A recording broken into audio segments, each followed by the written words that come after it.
Nagaan keenya kabajaa fi jaalalaa bakka isin jirtanitti isin qabu kabajamtoota daawwattoota keenyaa oduu yeroo kanaaf qabanneen isinitti himaa oduu waliin Anwaaqoo Bultiiti.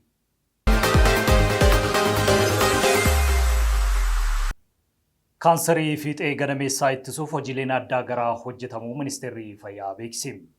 Gaaddisaa Biraanuu dabalataa akka ta'utti qindeesseera.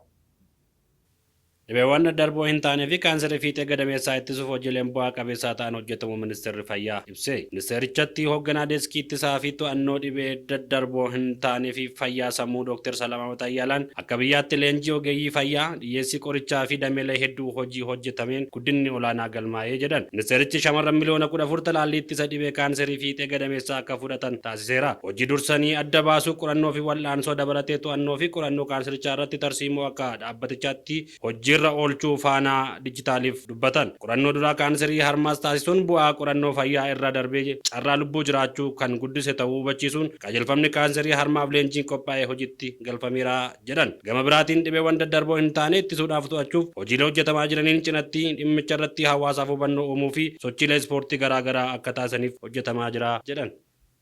Ogeeyyiin miidiyaa hojiiwwan magaalaa Finfinneetti hojjetaman daawwatanii.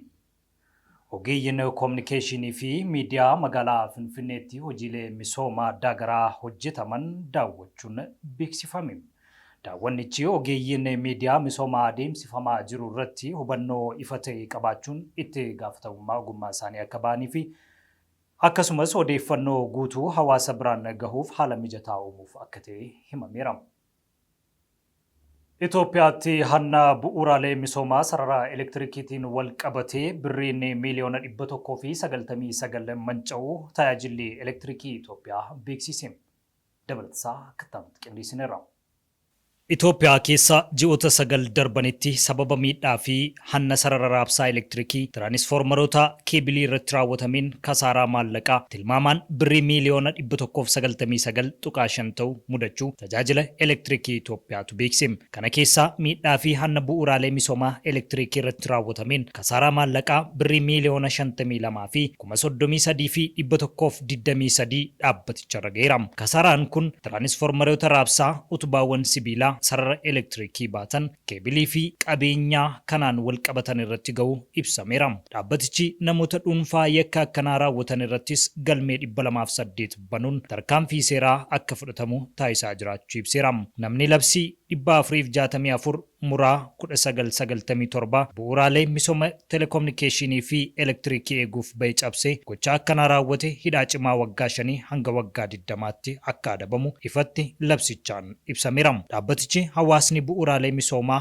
gocha hamaarraa eeguu fi namoota dhuunfaa miidhaa geessanii fi hanna raawwatan akkaan adeemsa seeraa sirriitti ta'een kaadabaman dhaamaniiru. Oduu biyya alaatiin bulchiinsi Tiraamp oomisha istaalii fi alumineemii irratti daballii taarifaa parsantii 50 taasise. Dabalata qabna. Gibirri Ameerikaan oomisha biyya ishee keessaa eeguuf fe'atte irratti kan istaalii fi alumineemii irratti kaa'ame gara parsantii 50tti ol ka'e roobirraa kaasee hojiirra oolee jira. Tarkaanfiin kun bakka bu'oota indaastirii istaalii Ameerikaa dadhabinaan rakkachaa jirtu biratti gammachuu ta'us seektaroota istaalii fi alumineemii hedduutti dhimma ba'an kanneen akka konkolaataa fi qorqorroo irratti dhiibbaa ni qabaata jedhameera. Ka'umsi gibira ol kaasuu kana mormii daldala pirezidaantii Doonaald Tiraamp jalqabe jiru keessaa isa haaraadha. Tiraamp gibira garaagaraa baatii guraandhalaa kaasee fe'aa yoo jiraatus istaalii irratti kan fe'ame isa qofaa miti kan siyaasaa fi deeggartoota isaaf fakkeenya oomisha Ameerikaa durii ta'uu turu mul'isudha.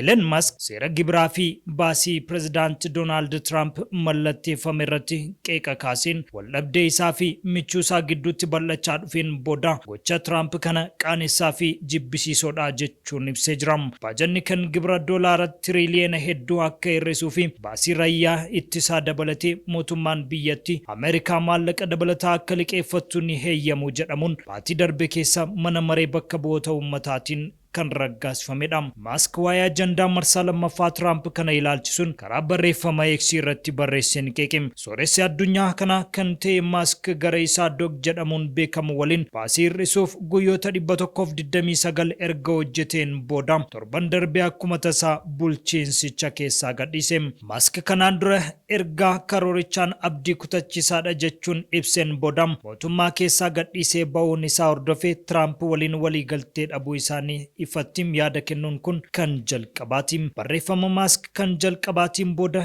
yaada kan gaafatan barreessituun White House Caroline Leavitt pirezidaantichi ejjennoo Elon Musk seera kanarratti qabu ni beeku jetteetti. Kun seera guddaa bareedaadha jettee itti dabaluunis kanaaf akkuma ejjennoo isaaniitti cichanitti jiru jechuun himte. Seerri kunis bara 2025 kan bulchiinsa Tiraamp raggaasifamee fi hir'isuu baasii dhiyeenyatti xumuramuu fi maallaqa baasii raayyaa ittisaatiif ramadamuu dheeressuu ni dandeessa jedhamee ture.